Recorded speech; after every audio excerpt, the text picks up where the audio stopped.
Comparatively उन्हाळा असू दे, sorry, हिवाळा आणि पावसाळ्यापेक्षा आपल्या शरीरामध्ये ना प्रॉब्लेम कधी जास्त येतात. आपल्या इन्फेक्शन्स असू देत, बाकी सगळ्या गोष्टी पावसाळ्यामध्ये असतात. पण कम्पॅरेटिव्हली त्या गोष्टीला शरीर पटकन ऍडजस्ट होऊन जातं. पण उन्हाळ्याला ऍडजस्ट करायला आपल्याला जरासं जास्त वेळ लागतो, कारण त्या पद्धतीनं आपलं शरीर पटकन तयार होत नसतं. आता माझा रिझल्ट तर सगळ्यांना माहितीच आहे. 24 किलो वजन कमी झालं. कारण आणि 24 किलो वजन कमी करायच्या आधी ह्या सगळ्या गोष्टीवरती विश्वास नव्हता, कारण माझा सायन्स सांगतो की अशा गोष्टी काय शक्य नसतात. बरोबर. म्हणून मी स्वतःवरती विश्वास नव्हता आणि ह्या सगळ्या गोष्टी विश्वास नव्हता. आणि त्याच्यामुळे ह्या कम्युनिटीला जॉईन व्हायला मी तयार नव्हतो. पण अशी एक वेळ आली की पर्यायच नव्हता. ऍक्सिडेंट झाला आणि ऑपरेशन करायचं सरांनी नकार दिला. मग मी ह्या कम्युनिटीला जॉईन झालो आणि गुडघ्याचं ऑपरेशन माझं टळलं. 24 किलो वजन कमी झालं. त्याच्या बरोबरीनं 17 वर्ष ब्लड प्रेशर असलं, ब्लड प्रेशर पण गेला. ह्या सगळ्या गोष्टीमुळे 100% ह्या गोष्टींवरती आपला विश्वास बसला की आपण औषधमुक्त जीवन जगू शकतो. आणि ह्या औषधमुक्त जीवन जगण्यामध्ये जो आनंद आहे तो बाकी कशामध्ये पण नाही आहे.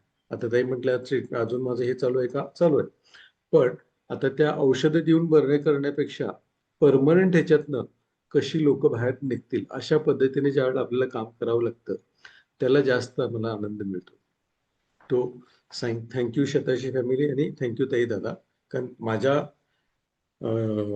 हेल्थमध्ये जो रिझल्ट सहजासहजी एक्सपेक्टेड नव्हतं, तो रिझल्ट मला मिळाला आणि सेम माझ्या फॅमिलीला पण मिळाला.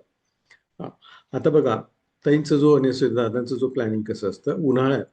आता मगाशी मी सांगितलं की आपलं शरीर युजली सहजासहजी ऍडजस्ट होत नाही.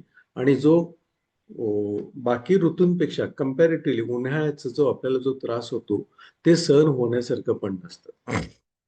कारण सहजासहजी आपण काय असतो, बाकीच्या वेळेला आपण थोडंसं कव्हरिंग वगैरे करून, थोडंसं उष्म वगैरे, छत्री अशा पद्धतीचं आपण प्रोटेक्शन आपण करू शकतो.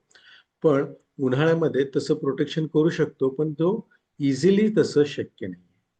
कारण आपल्या कामानिमित्त असू दे, काय ना काहीतरी असू दे, आपल्याला बाहेर पडावंच लागतं. आणि कम्पॅरेटिव्हली त्या गोष्टी ज्या आपण प्रिकॉशन्स घ्यायला पाहिजे ते इझिली आपण शक्य होत नाही. आता सगळ्यात महत्वाचं, शरीराचा कम्पॅरेटिव्हली उष्णाचा जास्त परिणाम होतो हे तर आपलं कळलं.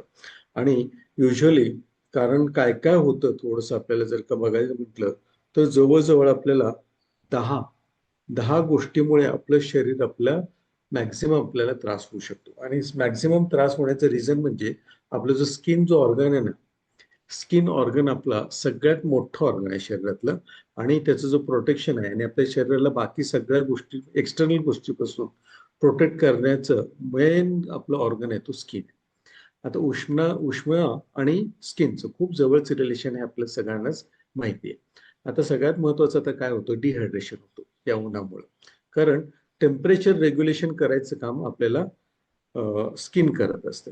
म्हणजे काय होतं, आपल्याला खूप जर का उष्माचा त्रास व्हायला लागलं, शरीराला कुलिंग करण्याचं काम हे स्किन करत असते. कारण तिथे टेम्परेचर रेग्युलेशन करण्यासाठी स्वेटिंग होत असतं, घाम येत असतो. आणि घामाच्या माध्यमातून आपल्या शरीरात असणाऱ्या इलेक्ट्रोलाइट्स बाहेर निघून जातात. त्याच्यामुळे आपल्याला थकवा, चक्कर, ह्या सगळ्या गोष्टी, डिहायड्रेशन ज्याला आपण म्हणतो ना, कारण इलेक्ट्रोलाइट लॉस झाल्यामुळं आपल्याला डिहायड्रेशन होतो. त्याच्यामुळे हा खूप प्रॉब्लेम येण्याचं शक्यता असतो. आता डिहायड्रेशन ज्यावेळेला अति प्रमाणात होतं आणि ज्यावेळेला शरीर आपल्याला त्याच्या ताकदीच्या बाहेर जातं आणि ते कंट्रोल करू शकत नाही, त्यावेळेला आपण काय म्हणतो, त्याला उष्माघात म्हणजे हीट स्ट्रोक म्हणतो. आणि हीट स्ट्रोक जो असतो बऱ्यापैकी एकदा काय होतं की जीव घेणाही ठरू शकतो. त्याच्यामुळं आपल्याला, आणि त्याची हीट स्ट्रोकची थोडीशी आपल्याला लक्षणं काय, डिहायड्रेशनलाच ते चालू होतात, पण हीट स्ट्रोकला तर हे 100% असण्याची शक्यता आहे. ते म्हणजे कसं असतं, सुरुवातीला चक्कर येतं, नंतर डोकं दुखायला लागतं, उलटी वगैरे होऊ शकतं, ताप प्रचंड वाढतो आणि आपण तिथं अनकॉन्शियस होऊन पडतो. आणि तिथल्यानंतर आपल्याला इमर्जन्सी ट्रीटमेंट तिथनं करावी लागते. त्यासाठी ह्या सगळ्या गोष्टीचं काळजी घेणं अति महत्वाचं आहे. आता मी मगाशी म्हटल्याप्रमाणे आपलं स्किन जो आहे, स्किन सगळ्यात मोठं ऑर्गन आहे. आणि ह्या उष्म्यामुळं आपलं स्वेटिंग पण खूप होत असतो. त्याच्यामुळे आपल्या स्किनची सेन्सिटिव्हिटी वाढते आणि तिथं रॅशेस येणं, घामोळ्या येणे, परत इचिंग होणं, ह्या सगळ्या गोष्टी स्किनमध्ये होऊ शकतात. आता ऑफकोर्स सगळ्यात महत्वाचं ना, शरीराची पचनक्रियेची ताकद आणि अन्न खराब होण्याची जे पिरियड आहे त्या ह्या उन्हाळ्यामध्ये जास्त असते.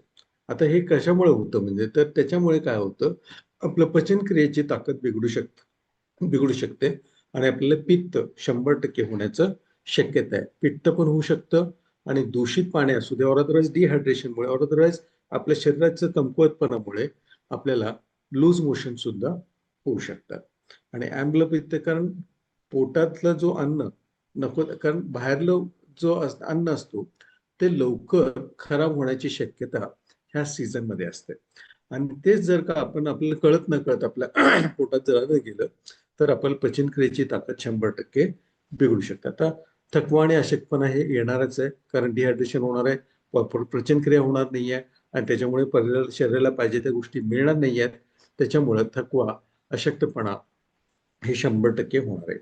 आता डिहायड्रेशनमुळं आता मॅक्झिमम जे आपल्याला वॉटर युटिलाइज जे करावं लागतं आपल्या ब्रेनला करावं लागतं. आणि डिहायड्रेशनचा जो डायरेक्ट इफेक्ट असतो आपल्या मेंदूंवरती आणि डोक्यावरती पडत असतो. त्याच्यामुळे डोकेदुखी, चक्कर ह्या सगळं, आणि त्याच्यामुळे काय होतं, ज्या वेळेला हे अतिउष्मा होतो ते ज्या वेळेला आपल्याला नियंत्रणाबाहेर टेम्परेचर बॉडीचं जातो त्यावेळेला ब्लड प्रेशरचं फ्लक्च्युएशन होतं आणि त्याच्यामुळे सुद्धा आपल्याला डोकेदुखी 100% होण्याचं चान्स आहे. आता बघा, सगळ्यात आता ऑलरेडी ते पेशंट्स यायलाच लागले. पेशंट्स कशाचे येतात, एक थकव्याचं येतं, एक सगळ्यात महत्वाचं डोकं दुखतं येतं, झोपेचा प्रॉब्लेम म्हणून येतं, पित्त वाढले म्हणून येतं आणि त्याच्या बरोबरीनं एक जे आमच्या युजली मॅक्झिमम आता आम्ही जे पेशंट्स बघतो ते असतात ते मूत्रमार्गाच्या तक्रारीचे पेशंट असतात. हा, एज वाईज ते थोडंसं डिफर होतात. एज वाईज ते थोडंसं डिफर होतात. सहजासहजी आता ते क्लिनिकली ज्यावेळेला आपण हिस्ट्री घेतो त्यांची त्यावेळेला आम्हाला कळतं. हा मूत्रमार्गाचं इन्फेक्शन होण्याचे जे रिझन्स आहेत, म्हणजे जळजळ होते म्हणतात.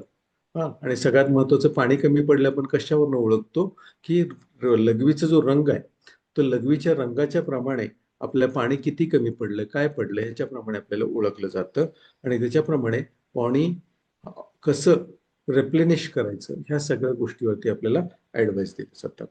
आता बघा, त्याच्यानंतर सगळ्यात महत्वाचं एक तर आपली जीवनशैली पण बिघडली आहे, आपलं झोपेचे बरेच लोकांना प्रॉब्लेम आहे, डिहायड्रेशन पण आहे आणि आपण आता आपला जो डेस्क वर्क असू द्या, अदरवाईज आपल्या कम्पॅरेटिव्हली आपला जो स्क्रीन वर्क आहे ते पण आपलं वाढलेलं आहे. त्याच्यामुळे डिहायड्रेशनमुळे असू द्या, बाहेरच्या ज्या युव्ही रेसचा आपल्या शरीरावरती आणि आपल्या डोळ्यांवरती जो परिणाम होतो त्याच्यामुळं डोळ्यांची जळजळ.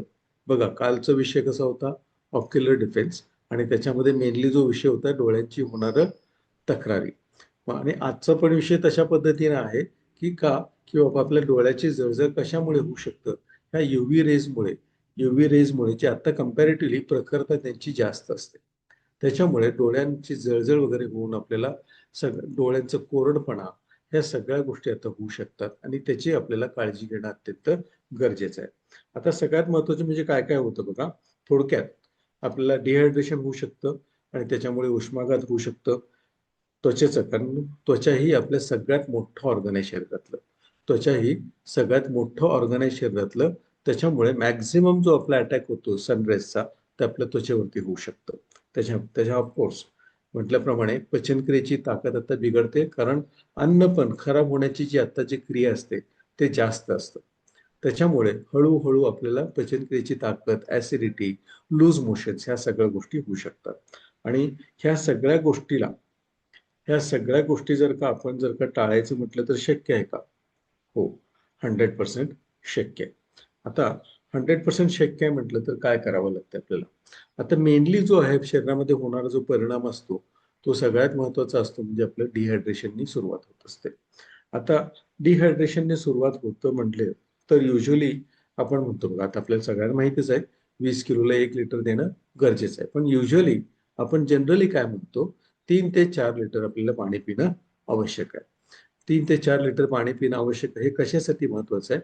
आता पाणी प्यायचं म्हटलं तर कुठलं प्यायचं तेही खूप महत्वाचं आहे.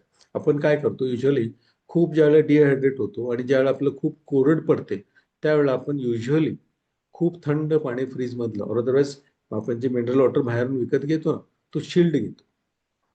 ज्यावेळेला चिल्ड घेतो त्यावेळेला शरीराला उपयोगी होण्यापेक्षा त्याचा दुष्परिणाम आपल्या शरीरावरती होण्याची शक्यता जास्त असतं. तर इन सेन्स वॉट की ज्या वेळेला आपलं हे अंगाचं शरीराचं आतलं टेम्परेचर खूप वाढलेलं असतं, त्यावेळेला आपल्या शरीरामध्ये जे रक्ताभिसरणाचा जो स्पीड असतो, त्यामुळे आपल्या ब्लड वेसलची डायलेटेशन झालेलं असतं. म्हणजे त्यांचं आतून रक्तप्रवाह वाढतो, त्यामुळं आतला जो व्यास असतो रक्तवाहिनीचा तो वाढलेला असतो. आणि त्या टेम्परेचरला आपण जर का एकदम थंड पाणी जर पिलं, शरीरावरती त्याचा परिणाम जो रिव्हर्स चांगला व्हायला पाहिजे तो रिव्हर्स इफेक्ट होतो. आणि त्याच्यामुळे एकदमच आपले ब्लड वेसल्स आकुंचन पावण्याची शक्यता असते आणि त्याचे थोडेसे कॉम्प्लिकेशन थोडंसं वेगळे असतात. त्यामुळं पहिल्यांदा पूर्वी बघा, बाहेरून आलं की नॉर्मल टेम्परेचरचं गूळ आणि पाणी द्यायचे. आणि आता आपण काय द्यायला लागलोय? थम्सअप द्यायला लागलोय, लिम्का द्यायला लागलोय, स्प्राईट द्यायला लागलोय. आपण ऑप्शन आहेत का आपल्याकडे? 100% ऑप्शन आहेत. आपल्याकडे सरबत आहे. सरबत पण अति कसं घ्यायचं तो पण त्याला पण ऑप्शन आहे. सरबत आहे, कोकम सरबत आहे. ह्या सगळ्या गोष्टी आहेत. पण युजली आपण काय प्रिफर करतो? एकला एक बॉटल फ्री मिळतं आणि त्याच्यामुळे आपल्या फ्रीजमध्ये तेच बॉटल्स जास्त असतात. त्याच्यापेक्षा जे एक्स्ट्रा शुगरी ड्रिंक्स आहेत, आपल्याला वाटतं ते टेम्पररी, आपल्याला वाटतं की ते खूप आपल्याला कुलिंग इफेक्ट मिळालाय. पण ह्या एक्स्ट्रा शुगरी ड्रिंक्समुळं आपल्या शरीराला हायड्रेशन मेंटेन करण्यापेक्षा डिहायड्रेशनच जास्त होतो. कारण अशा ड्रिंक्स आपण ज्या वेळेला घेतो, लघवीचं प्रमाण वाढतं बघा. असे ड्रिंक्स आपण ज्या वेळेला घेतो, त्यावेळेला 100% आपल्याला इझिली आपलं डिहायड्रेशनच होतो. आणि का? त्यावेळेला लघवीचं प्रमाण आपल्या शरीर पटकन बाहेर फेकण्याची जो क्रिया शरीराची असते ते होतं आणि आपल्याला हायड्रेशन मेंटेन करण्यापेक्षा डिहायड्रेशनच जास्त होतं. आता त्याला बेस्ट सबस्टिट्यूट आपल्याकडे आहे का? 100% आहे. आपल्याकडे बेस्ट सबस्टिट्यूट आहे तो ॲलो कॉन्सन्ट्रेट आहे, जेणेकरून आपलं हायड्रेशन पण मेंटेन करायला थोड्याफार प्रमाणात मदत करते आणि ऑफकोर्स पचनक्रियेसाठी तर वंडरफुलच आहे.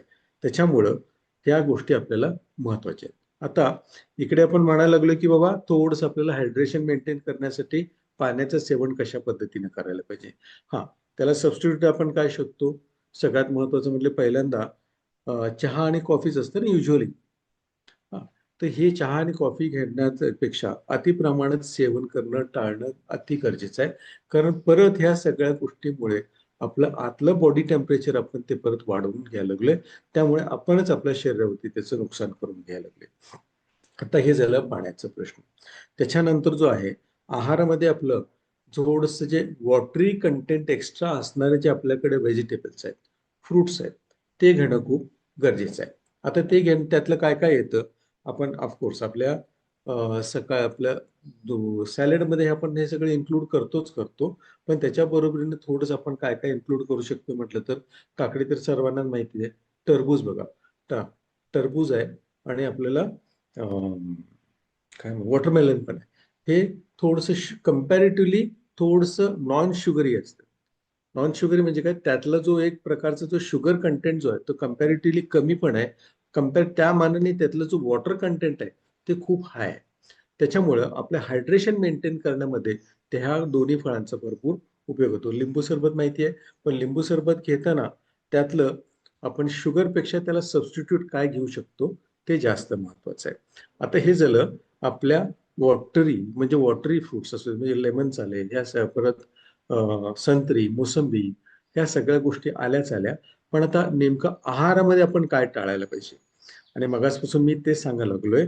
आत्ता जंतू बाहेरचे जे आपण अन्न घेतो, रस्त्यावर उघडे असणारे जे अन्न घेतो, कम्पॅरेटिव्हली तो कधी बनवलेलं असते आपल्याला माहित नाहीये. आणि सगळ्यात महत्वाचं त्याचं प्रिपरेशन त्यांनी कधी करून ठेवलेत हे आपल्याला माहिती नसतं.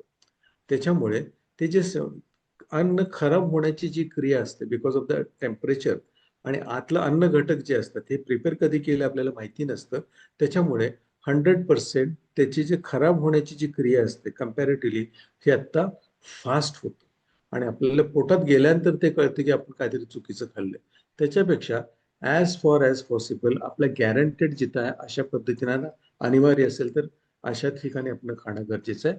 और अदरवाईज बाहेरचं खाणं, गाड्यावरचं खाणं, उघड्यावरचं खाणं हे जेवढं आपण टाळू तेवढं आपल्याला शरीराला आणि आपल्याला ते उपयोगी होणार आहे. आणि अलीकडे बघा, कम्पॅरेटिव्हली फूड पॉयझनिंगचे जे प्रमाण असतात ह्या सीझनमध्येच ते वाढत असतात.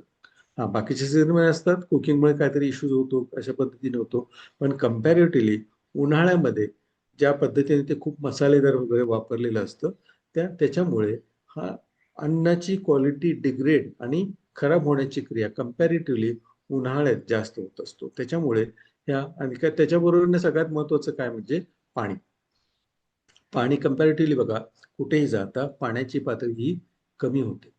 पाण्याची पातळी ही कमी होते आणि त्याच्यामुळे त्याच्यामध्ये इन्फेक्शन्स त्याच्यामुळे होण्याचे चान्सेस हे खूप वाढतात.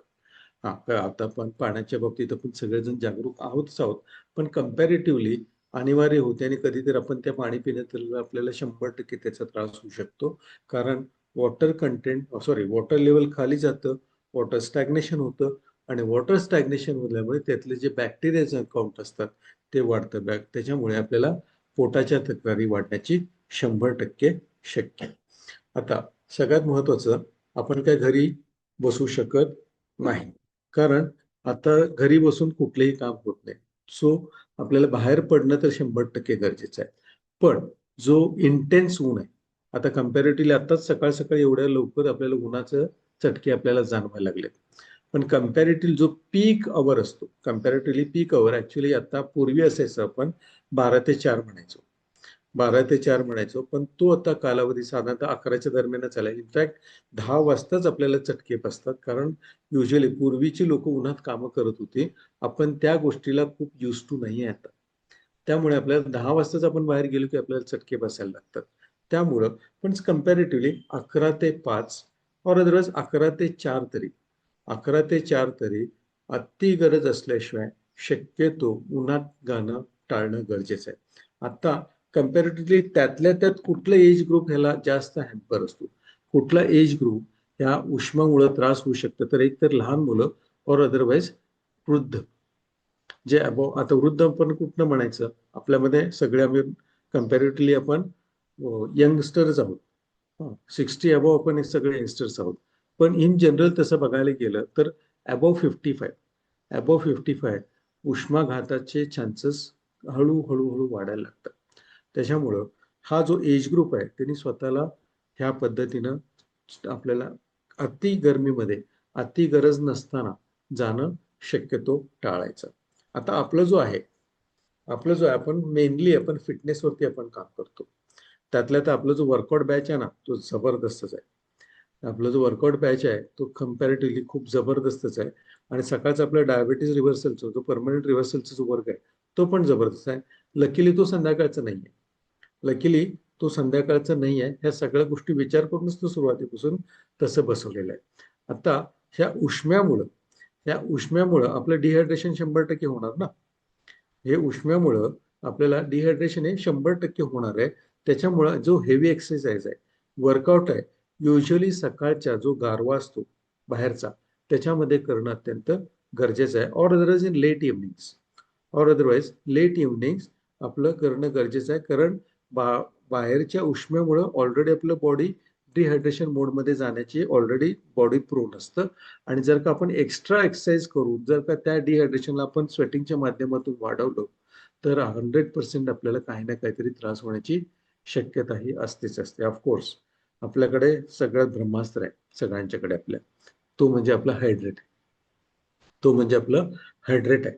हायड्रेटमुळे एवढं फास्ट आपलं बॉडी आपल्या इलेक्ट्रोलाइट्स बॅलन्समध्ये आणतं, कारण त्या पद्धतीनं तसे टेक्नॉलॉजी वाईज तो हायड्रेटमुळे आपल्याला जे इलेक्ट्रोलाइट लॉस झाले त्याला खूप फास्ट ते आपलं बॉडी ऍब्झॉर्ब करण्याची आपल्याला त्या हायड्रेट मदत करतात. आता हे फास्ट हायड्रेट आपल्याला मदत करते म्हणून आपण नको त्या गोष्टी करायच्या आहेत का? बिलकुल नाही. काळजी घेऊनच सगळ्या गोष्टी करायच्या आहेत. कारण आपलं आतून डिहायड्रेशन किती झालंय हे हायड्रेट नाही सांगू शकत.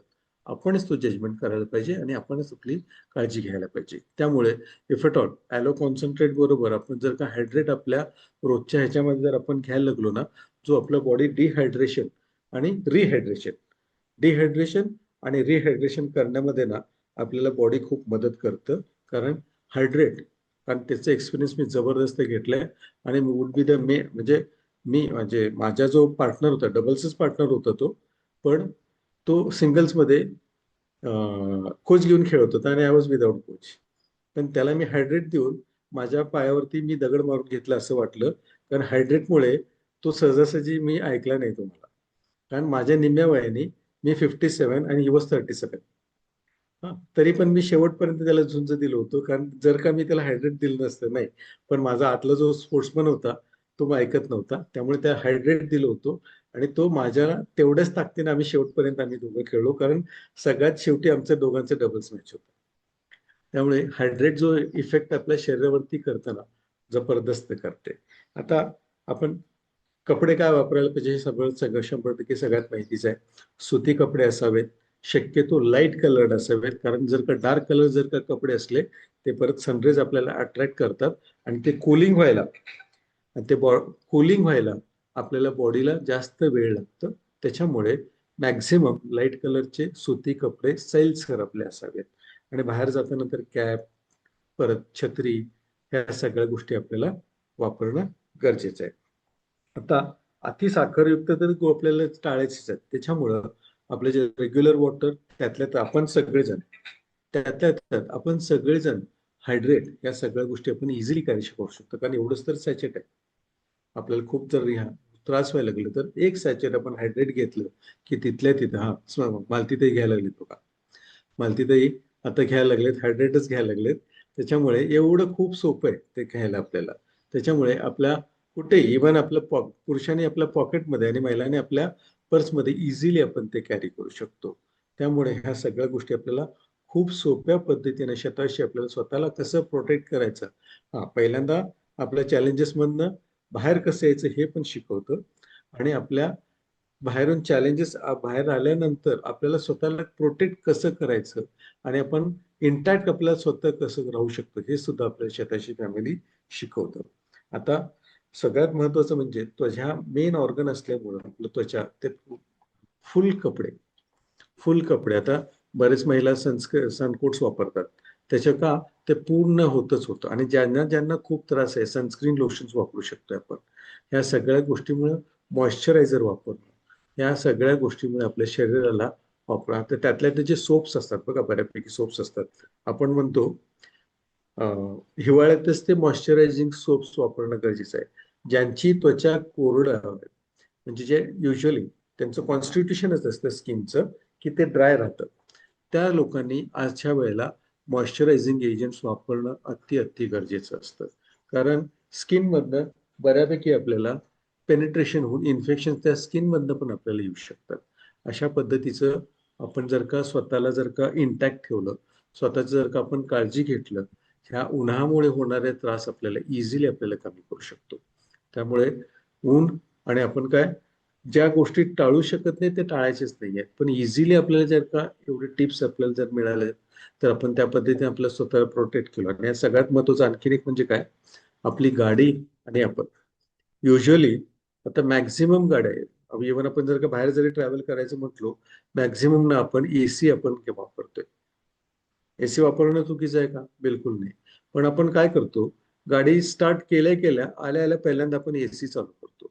बट आयडियल यूज करायचं असेल तर पहिल्यांदा थोडस काय म्हणतो आपण, ब्लोअर चालू करून आतलो हवा आतलं जो गरम झालाय हवा आतलं जे गरम झालंय थोडस ते बाहेर जाऊ द्यावं आणि मग आपल्याला एसी चालू करून गाडीचं कूलिंग करावं. कारण गाडी कूलिंग करायला जर का गरम हवा असेल तर गाडी कूल व्हायला जरा जास्त वेळ लागतो. हा, त्याच्यामुळे अशा पद्धतीनं आणि बॉडी पण त्यामुळे ऍडजस्ट होऊन जातं ना. आणि गार गरम जरी झालं आपल्याला वाटतं, कारण बाहेरच्या टेम्परेचरला परत बॉडीला ऍडजस्ट करावं लागतं आणि आतल्या परत गाडीतल्या टेम्परेचरला परत बॉडीला ऍडजस्ट करावं लागतं. त्यामुळे असं ज्या वेळेला होतो परत आपल्या शरीरावरती त्याचा दुष्परिणामच होतो. अशा पद्धतीने आपण जर का स्वतःची काळजी घेतली, कितीही ऊन येऊ दे काही येऊ दे, आपल्याला त्याचा त्रास होऊ नये अशा पद्धतीने आपण काळजी घेऊ. आणि आता कारण कम्पॅरेटिव्हली आता जो हे सीझन होऊन गेले, थंडी पण प्रचंड होतं आणि पावसाळा तर का ते काय बघायलाच नको एवढं होतं. उन्हाळ्यात पण परवा परवा पण पाऊस पडून गेला. म्हणजे नेमकं कुठलं सीझन आहे हे आपण कन्फ्युजन मध्ये आपण आलो, कारण निसर्गाला आपणच कन्फ्युजन मध्ये टाकलो. आत्ताचा जो हिटचा जो पीक बघितलं तर कम्पॅरेटिव्हली उष्मा ह्या वेळेला प्रचंड असण्याची शक्यता आहे.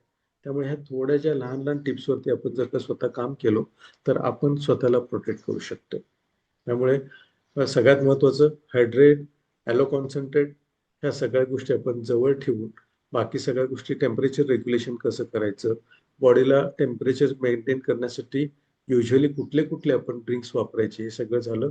अशा पद्धतीने आपण स्वतःची स्वतः काळजी घ्यायला पाहिजे आणि घेऊ पण. त्यामुळे ह्या उष्माचा त्रास आपण स्वतः कमी करू शकतो. सो थँक्यू सो मच ताई. चलो जोरदार क्लॅपिंग करणार आहोत आपण प्रसाद सरांसाठी. खूप भारी टिप्स होत्या. पण त्याच्यातलं अजून एक, की आपल्याकडे असणारे एनर्जी ड्रिंक, आपल्याकडे असणारे एनर्जी ड्रिंक आपण गरम पाण्यात घेतल्यानंतर आपल्याला एक फील होतं की अरे गरम घेतोय म्हणजे गरम इम्पॅक्ट पडतोय. नाही, आपण हे एनर्जी ड्रिंक सकाळी गरम घ्यायला लागलाय, दुपारी 11च्या दरम्यान तुम्ही गार पाण्यात पण घेऊ शकता, चिल्ड वॉटर मध्ये पण घेऊ शकता. त्याच्यात तुम्हाला पाहिजे झालं तर थोडस लिंबू पण ऍड करू शकता, पाहिजे तर आपल्या लेमन आहे बाकी सगळ्यात. त्याच्यामुळे दुपारचं पण जे एनर्जी ड्रिंक आहे ते सुद्धा तुम्ही गार पाण्यात घेऊ शकता. तुमची एनर्जी मेंटेन करू शकता विदाऊट शुगरी, विदाऊट म्हणजे फ्रुक्टोज आणि विदाऊट शुगर. आपल्याला या सगळ्या गोष्टी मेंटेन करता येतात. म्हणजे सरबतांकडे जायला पाहिजे काय, फळांच्या रसांकडे जायला पाहिजे का, काही गरज नाहीये. आपल्याकडे एनर्जी ड्रिंक आहे, बाकी कुणाकडे एनर्जी ड्रिंक नाहीये. त्यांच्यासाठी त्या गोष्टी खूप गरजेच्या आहेत. आपल्यासाठी आपल्याकडे एनर्जी ड्रिंक आहे. ह्या energy drink, aloe concentrate, hydrate. काल माझ्या भाच्या सोलापूरमध्ये हीट वाढल्या, हीट वाढल्यामुळं डिहायड्रेशन झाल्यासारखं होऊन लो वाटायला लागले. काल लगेच हायड्रेट तिथलं तिथं पिकअप कर म्हणून ऑर्डर केली, की लगेच भेटतंय. त्यामुळे असं पण नाहीये की खूप वेळ लागतोय. इलेक्ट्रॉनिक